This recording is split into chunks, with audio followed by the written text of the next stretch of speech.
When I be complaining about food prices and y'all motherfuckers be like, ain't you rich? Why you complaining about lettuce? Why you complaining about this? Joe Biden taking advantage of the chaos in the House to provide cover for the fact that he is a horrible president. He says that he is headed down to the border. He was asked about this yesterday. One of the big critiques about Joe Biden is that he has facilitated a massive border crisis, but has not visited the border. So now he says that he probably will. Are you going to be visiting the border when you head down to Mexico? That's my intention. We're working out the details now. According to the Wall Street Journal, the president's comments came after the Wall Street Journal reported the White House was strongly considering adding a visit to the border to a Mexico trip. According to people familiar with the discussions, Biden is expected to meet Mexican President Andrés Manuel López Obrador and Canadian Prime Minister Justin Trudeau, handsome Bernie Sanders, in Mexico City for the North American Leaders Summit January 9th and 10th. The trip would be Biden's first visit to the border as president and also ever. One of the people said there would be no new policy announcement at the event if it occurs. The reason that Biden is announcing that, of course, is because he believes that he has momentum and he believes he has cover. Now, he could be suckered into a false sense of complacency here.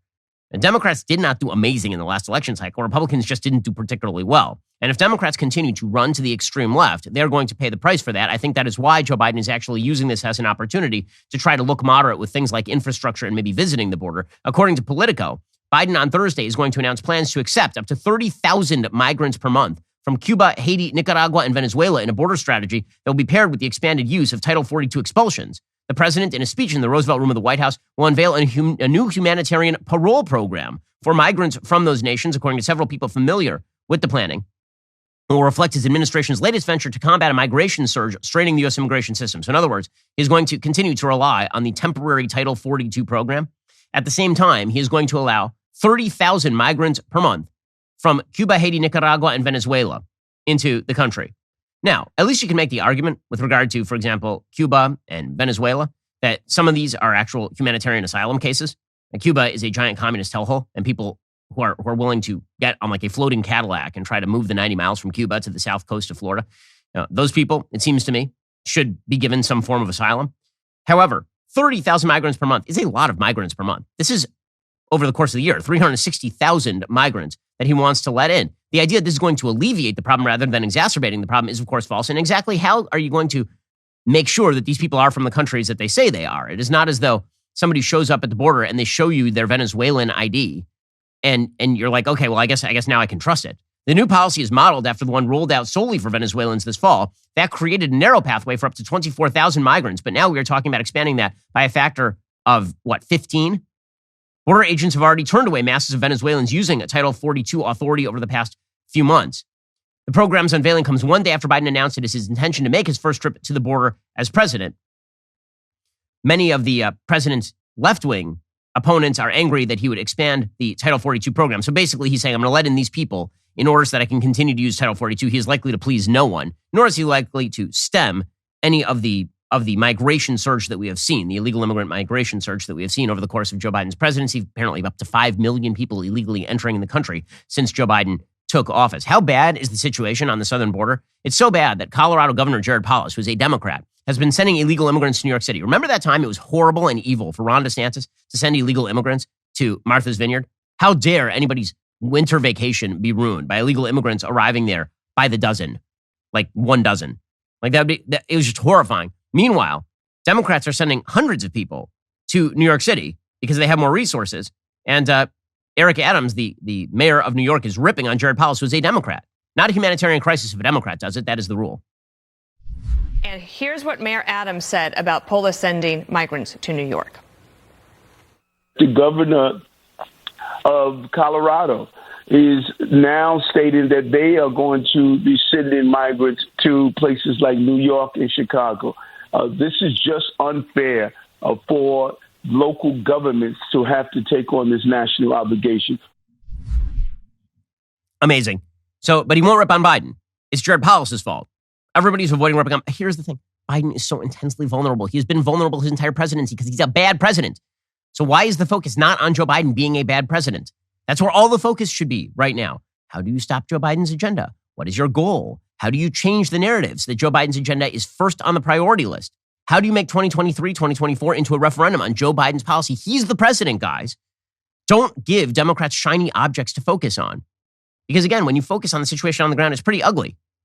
No less a source than the unbelievably artistic The Beethoven of our age, Cardi B, knows as much. Cardi B put out a video over the last couple of days ripping into inflation and its impact on everyday people, sounding a lot like a Republican. Every so often, Cardi B has these, between rapping about her WAP, she has these weird bouts of sanity, or she'll talk about how, why is all my money just disappearing in taxes? You're like, wow, Cardi B, you had a bout of sanity. Well, she had one the other day pointing out that inflation is absolutely crippling people, particularly people who are making less money than Cardi B.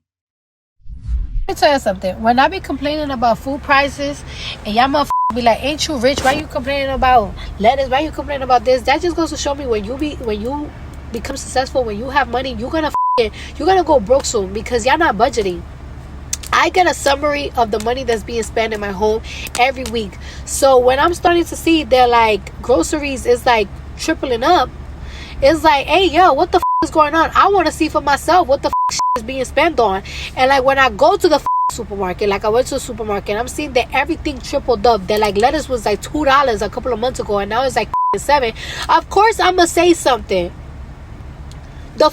Because if I think that is crazy, I could only imagine what middle class people or people in the hood is motherfucking thinking. So yes, I'm going to say something.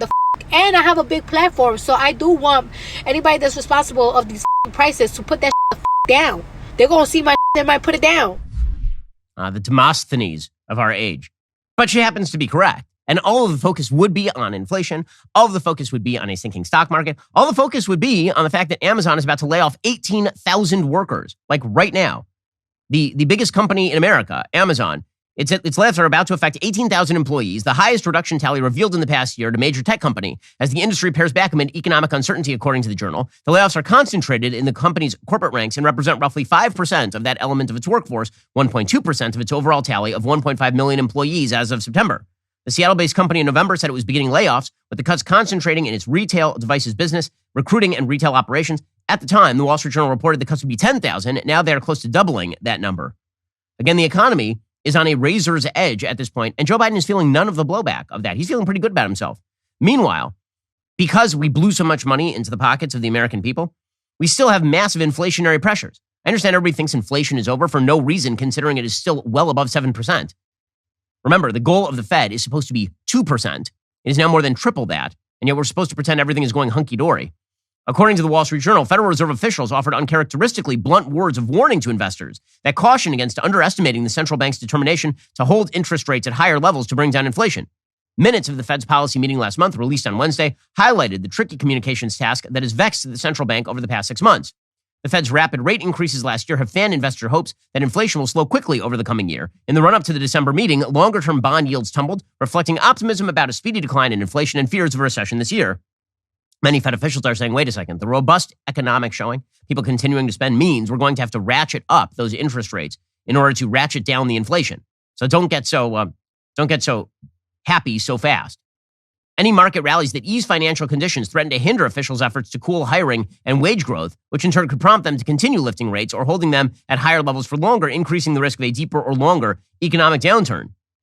Some of the minutes of the Fed's December 13th to 14th meetings had, quote, an unwarranted easing in financial conditions, especially if driven by a misperception by the public of how the Fed is going to react, would complicate the committee's efforts to restore price stability. So they keep saying to the market, guys, we're raising the interest rates. We're raising the interest rates. Stop acting as though the economy is going to be okay and tossing more money at things. You need to stop pumping money into the economy. It's contributing to the inflation that we are attempting to fight.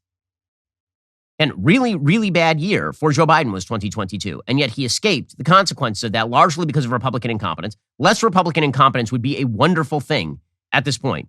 Alrighty, guys, the rest of the show is continuing right now. You're not going to want to miss it. We'll be getting into Walgreens now distributing the abortion pill. Plus, we have on an economist to discuss the problems with the interest rate in the United States and why stagflation looks like our future. If you're not a member, become a member. Use code Shapiro at checkout for 2 months free on all annual plans. Great deal. Click the link in the description and join us.